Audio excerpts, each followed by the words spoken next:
All right. Well, thanks everybody for joining us today for this UASEP webinar. I am super excited today for the topic we're going to be talking about, which is a pretty hot topic among all concurrent practitioners, and that is instructor qualifications. So there's a lot of questions out there around instructor qualifications and where the limits exist, why those limits exist, and if there's anything that we can do about it or not. And so I've invited Craig Caldwell, who is the Dean over Science, Math, and Engineering at Salt Lake Community College. And he's going to answer some of these kind of lingering questions out there with regards to instructor qualifications. What are the limitations and why do those exist? And is there anything that we can potentially do, which we can maybe talk about later? So I'm going to turn the time over to Craig. And then after he's done, we'll go ahead and open it to any questions that you may have that he can answer. So I'll go ahead and turn the time over to Craig.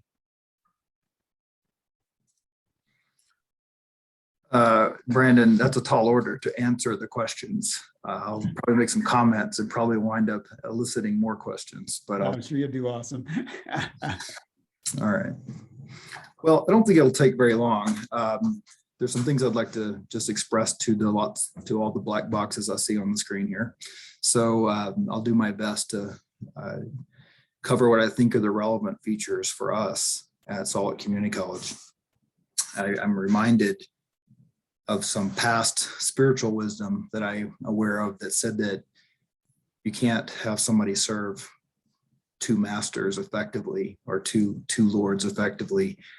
And I think that for us, unfortunately, we wind up having to serve more than two in how we sort of set our criteria and how we think about instructor qualifications. So the first of those, let's see, I don't know if I can share my screen or not. Let me try that.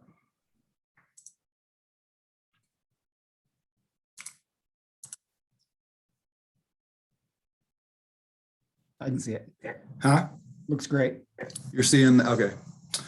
Well, it's a little bit text heavy, but you know, if you're busy looking at emails or YouTube right now out there, you're doing exactly the right thing, because what I've got here is some of the driest, most boring things that you could ever look at, which is policy and standards from various places, but they are important. And these are the things that really drive our thinking at the college about instructor qualifications. So I'll go through them. I'll just sort of outline the things that we have to deal with here, much like you have your rules and regulations to deal with, we do as well. And the first of those comes from our national accreditor. So, you know, this if I think of these as kind of these overlords that we have to serve in our work here, this one's a fairly distant one. It's one that we don't see very often, but they are always looming there in the background. And in fact, we just went through this past week or 2 weeks ago. The Northwest Accrediting Agency was on our campus, and they were asking us all kinds of questions about how we satisfy their standards for the work that we do. And the standards that I think are most relevant to this discussion are listed here on the screen. Those are standard 2F3. Where we're asked by the, and by the way, these are all paraphrased. These are not actual quotes. They're paraphrases of the actual standards. As you know, these regulations, they get a little bit wordy. But in standard 2F3, we have to qualify faculty. We have to employ faculty sufficient qualifications to achieve our organizational responsibilities. And when those accreditors are on our campus, they ask the question, how do you meet this standard? And they will drill in, and as a peer reviewer myself, one that often is on the other side of this equation, asking those questions of other institutions, I'll ask people the question, how do you satisfy your organizational responsibilities? And that often comes back to the question of what is that responsibility? And for us, if you've looked at our strategic plan, the major one that's relevant to this conversation is that we provide transfer credit to universities in Utah and of course beyond. So how do we meet that responsibility? And how then in standard 1B4 do we monitor internal and external environments? And I'll have more to say about the external environment when I talk about the third sort of overlord that we have to serve. And I'll get back to that one. But the thing I want to leave you here is that we're not able to just sit here and say, well, this is what we think is best. We actually have to norm what we do to the other universities and other colleges, not only in Utah, but across the country. And if and the reason I'm saying that is because these accreditors, when they come and look at what we do, they're accrediting people across multiple states, and they have both expectations and prior experience that they use to decide whether or not we are meeting those standards. So if somebody somewhere else, or if lots of people other places have decided that certain standards are met by having somebody have a master's degree in what they teach, that's what they're going to say back to us. And so there's this norming effect across all of the institutions in our region that derives from the authority of the accreditor. And I guess the last thing I'd point out is that the standard 1C1 says, this one's long, but we offer programs appropriate with content and rigor that are consistent with this mission, culminating achievement of clearly identified student learning outcomes that lead to, and here is the key word, that lead to collegiate level degrees. So the fact that the standard calls out collegiate level, and the fact that the accreditor norms across all colleges and universities in the region, that drives certain kinds of thinking about what they're willing to accept as the proper qualifications for college level courses. So that's the first sort of driving factor and the first master we have to serve in this conversation about qualifications. The second one, let's see. You'd think I'd know how to navigate through Zoom at this point, but the second one, of course, is a much closer master and overlord that we serve, and that's our legislature and Yushi, which is called something different now. I see Sid's on the call. I can't remember what you guys are called anymore, but old habits die hard, and I'm still calling it Yushi, so forgive me for that. So this, of course, Yushi is the rulemaking body that's set up in the state of Utah, and they deliver for us their interpretation of the rules as set forth in the law. So there's a few regulations and rules that come out of Yushi that we try to, we serve these rules as well. And the first one of those is that, I think all of you are familiar with this one. In 165.3.6, we're told that adjunct instructors must meet the same qualifications as what the departments require.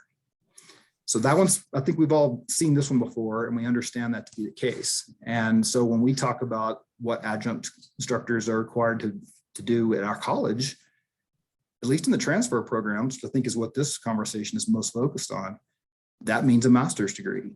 And that's been commonly understood for years now in colleges across Utah. And then in 165.10.1, we have selection criteria that are the same as those applied to adjunct instructors within the individual departments. Again, the same point. And finally, in Rule 312.7.2.3, Yushi has defined our role for us, and at the community college are defined as having faculty with master's degrees. So this is referring to the junior college sort of transfer function that we have. So here we find in our rule making body constant reference to having the same qualifications, and those qualifications are defined for us as having a master's degree in this rule that I've listed here. So those are the two sort of, one of them is a distant lord and one of them is kind of a closer, more well understood master that we serve. There's a third one, and I don't know if anybody's on here from any universities around. There's a third sort of overlord that we serve that's kind of a shadowy, sort of mystical figure in our background. I've got my picture here to give you kind of how we feel about it. And these are the universities in Utah. So,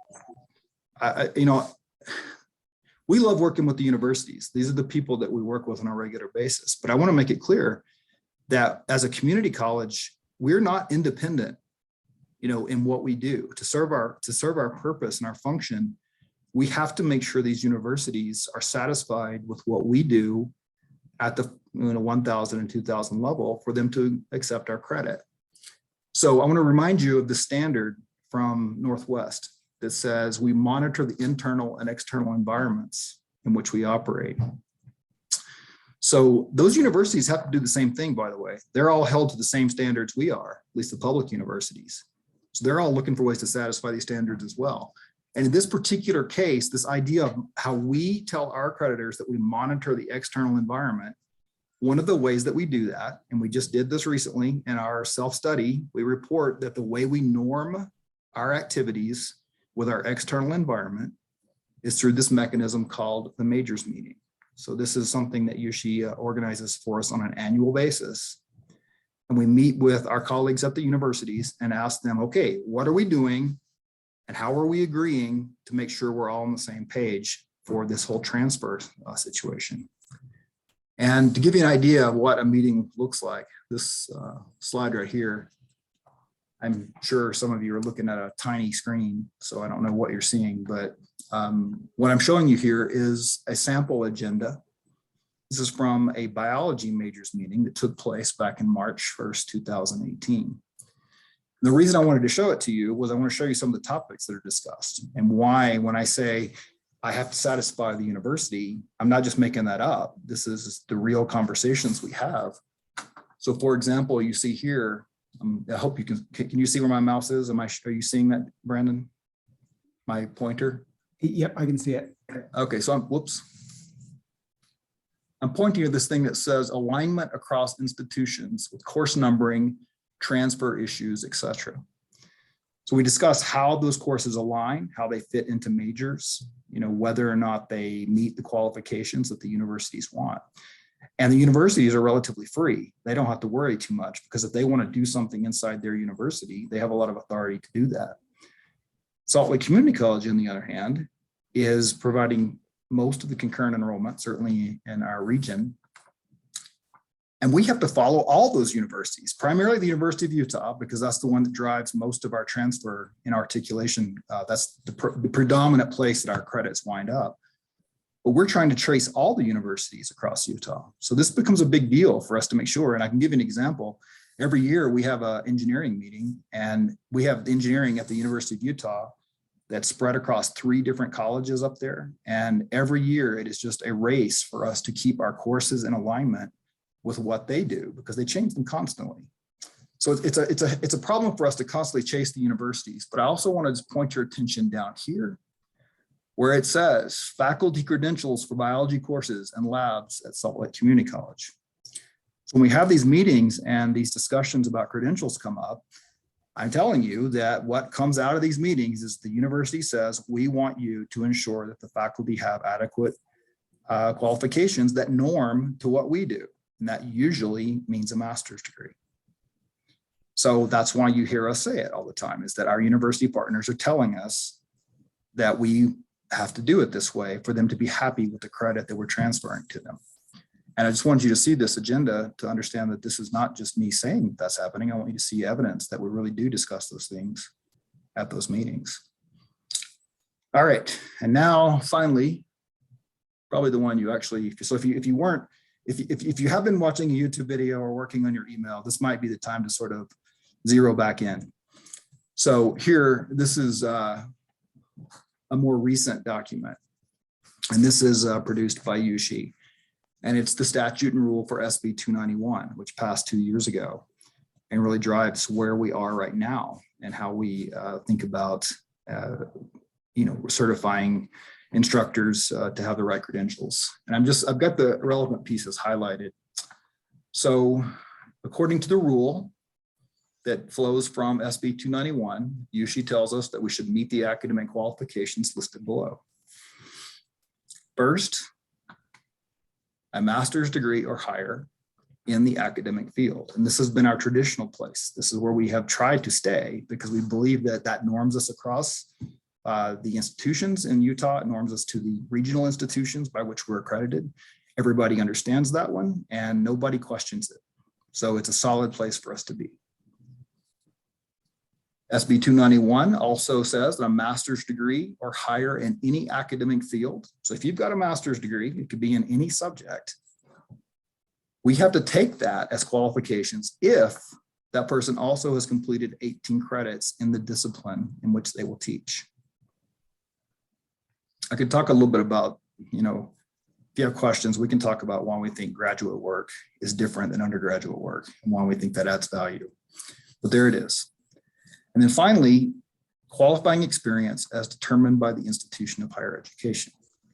I think this may be a place, Brandon, where you've conveyed to me the frustration over various things because the law and the rule does allow for that.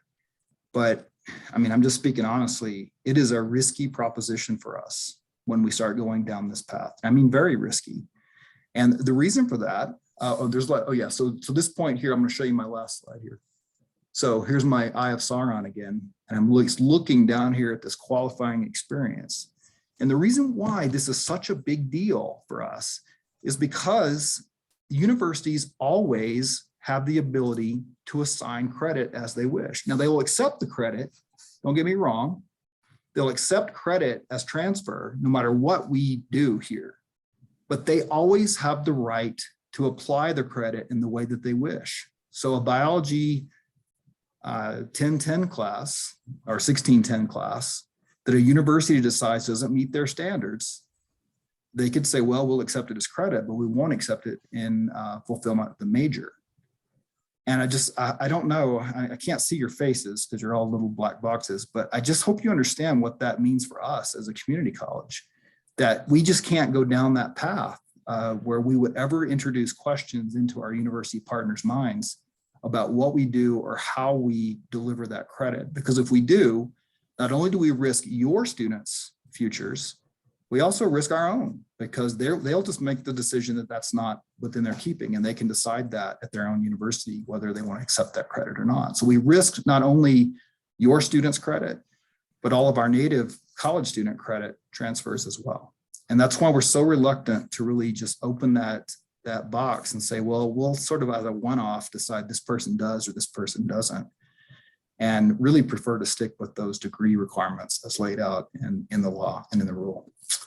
So, Brendan, I don't know if that's what you wanted from me. I don't know if it's helpful to your participants here, but that's just how some of our thinking flows from various sources, from the accreditor, from our rulemaking body here in Utah, and also from just our relationships that we have with the people that we have to transfer our credit to. And if I can, I'll try to answer any questions. That's fantastic. Yeah, I think if anybody has questions, feel free to either post those in the chat, or you can go ahead and unmute your mic or just raise your hand. We don't want 15 people unmuting at the same time. If you have questions, go ahead and throw those out. Raise your hand, we'll call on you, post it in the chat, or go ahead and unmute your mic and ask those. And then Sid has posted a couple of comments, and just also I should probably clarify, I mean, Craig, you and I talked about this before, but you're talking specifically to the academic courses, not necessarily CTE. CTE, just because, I mean, simply there aren't master's degrees in some of the CTE fields, that's not required, but the industry standard, whatever that is, a certification or whatever the degree requirements are consistent with adjuncts, just as you mentioned with CTE courses. So. Okay, what questions do you have? Yeah, Sid put a comment there, and I meant to speak to this and I forgot. Okay. Highlighted, but the statute does specify for mathematics a separate credential that is permissible under state law. So, that's there. I mean, I think it's fair to let you know. It creates a level of anxiety for me just because it does place us at odds with what we believe our accreditors are asking for us. But at the end of the day, it's state law. So that's a permissible credential, and we will follow it. I'll ask you a question, and this has come up before several times. The question is why is Weber or UVU or Dixie or whoever able to maintain a standard that's lower than what our standard is? So we require the master's in 18, but some teachers might qualify with one of the other universities with a lower standard than that. Why, can you speak to that? Well, first of all, I forgot to mention too, the comments that I've made, I just want to make it clear that I'm speaking from my position as the Dean of the School of Math, Science, and Engineering at Salt Lake Community College. So the conversations that I'm having with you right now is really, how I and my school have approached these questions. The math one makes it more, certainly more important for me. Your question about how other people apply standards. I mean, First of all, I'll make two comments about that. The first one I want to say is that I can't help what UVU or Weaver do. You know, they are free to interpret the standards and apply them as they choose. And if they want to, defend their actions to the accreditor in certain ways, that's up to them to do it. I think that for us, there's a very risky situation where both from the accrediting standpoint and from how we comply with, and I would emphasize the way that we have relationships with our university partners. We are not in the same boat as those other institutions. If we ever get into a situation where they question what we do or the credit that we award, we are at risk, as I said, for losing those relationships. Those universities can choose not to apply the credit if they want. Now, has that ever happened? No, it's never happened. It's never happened. And that's because we've been very careful. We've been careful at every step of the way to always confidence in our transfer partners. And that's why we're reluctant to go down a path where we do things that might cause them to question what we're doing. So that's how I would answer the question, Brandon. It doesn't mean that it's not possible or even permissible, but the question is it wise for us to do it? And I don't think it is. So we hold to the standard we feel we're comfortable with. We don't think it's a bad standard. I would just remind everybody, we're talking about awarding college credit. So holding a standard of what the qualifications look like at a reasonably high level is not bad for our students. That's a good thing. It's a good thing for us and for the students. So that's how I answer the question. That's great. Let me add to something that James just said in this context. It's also the case, first of all, qualifying experience is at the discretion of the institution and the sponsoring department. So the nice thing about the master's or the 18 graduate credits is it's the same across all institutions, and it's a leveling factor for us that Craig has talked about. But qualifying experience is all across the board, and sometimes one of the things about speaking to James' question in chat with regard to SLIC is that, sorry, Salt Lake community, I like SLIC, is that other institutions have graduate programs. They may have graduate students teaching courses. They have a greater pool of educators that are feeding into those graduate programs that may be qualified to teach. And Salt Lake is our community college and doesn't have that access. Yes, you partner with the University for Math, et cetera, but it's a different bailiwick. And the other thing has to do with qualifying experience. I think of different academic departments and their capacity to supervise and do that instructor of record model and to supervise people who may not have the master's or 18, but are considered to have some qualifying experience. Every department is going to be different where that's concerned. So, so you have to take that into consideration with your partner in this valley.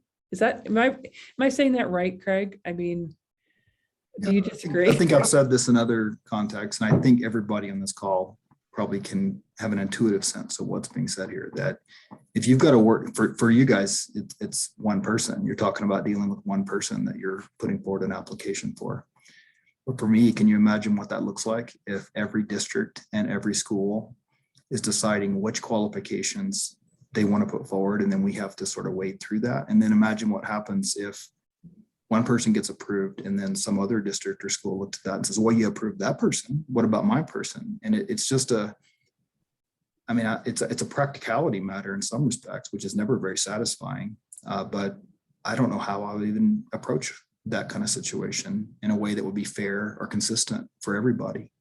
So I think the state's given us a very fair and consistent way to approach this. A master's degree in any field with significant graduate training in that field, that's not unreasonable for a college class. So that's kind of where we're at. So Sid, I think you said it well, and I just add those comments as well. And hopefully the group can understand what you're asking of us, and have a little bit of sympathy for how complex that situation might be if we were to go down that path. I know it would be convenient. I recognize that. And I recognize it would be, desirable given certain participants in the system, but I'm not sure it's a wise path for us to consider to go down. What other questions you have? Well, James asked the question about other universities. You know, James, I don't know. We hear these stories too. As Salt Lake Community College and in these majors meetings and things, we make certain agreements, as I've said. And then we hear that other people are doing things that weren't what we discussed in these majors meetings. And we're left to wonder, I mean, I don't know, have you ever had this experience where you look across the valley and you hear about a school doing something, or you hear about a participant somewhere doing, and you're like, what are they thinking over there? You know, I don't know if you've had that experience, and you shake your head and wonder, well, you know, what happened there? And that's kind of where I'm at with that conversation. I do feel that way sometimes, like what are they thinking? I don't know why that happened when we made certain agreements in our meetings, but at the end of the day, I can't control their actions, and it's up to them, I guess, to justify that. In English majors, Craig, it wasn't that many years ago where all the English faculty said, hell will freeze over before we offer 2010 for concurrent enrollment. Mm-hmm. Where are we today? I think 7 of our 8 offer. Sid, you muted yourself. Oh, sorry. Did you hear me what I said? I'm so sorry. There's an ebb and a flow. We could hear you at first, and then you muted yourself. Well, I just want to acknowledge. Maybe I was regretting saying what I just said. You swore, you edited. And unfortunately, the majors faculty groups can only meet once a year, and they meet for a couple hours, and they've got some heavy lifting to do in between and betwixt too. But it's very important that they meet. Well, I would just acknowledge the frustration that emerges from that kind of thing. I get it. I really do understand how frustrating it must be when you see one place doing one thing or another. At the end of the day, I can't help that or change what they do. I can only stick to the agreements that I know we've agreed to follow. And I think, you know, I think that's the right thing to do.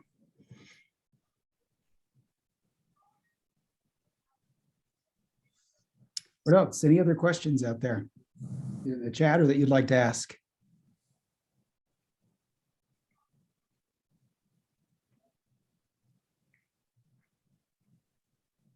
All right. Well, if not, that was super easy. Just a couple of questions. Great. So hopefully, hopefully this has been helpful for you all. If you do have any additional questions, I mean, feel free to reach out to me or to Greg. You can email those to me. I can filter them and send those to Greg or Sid.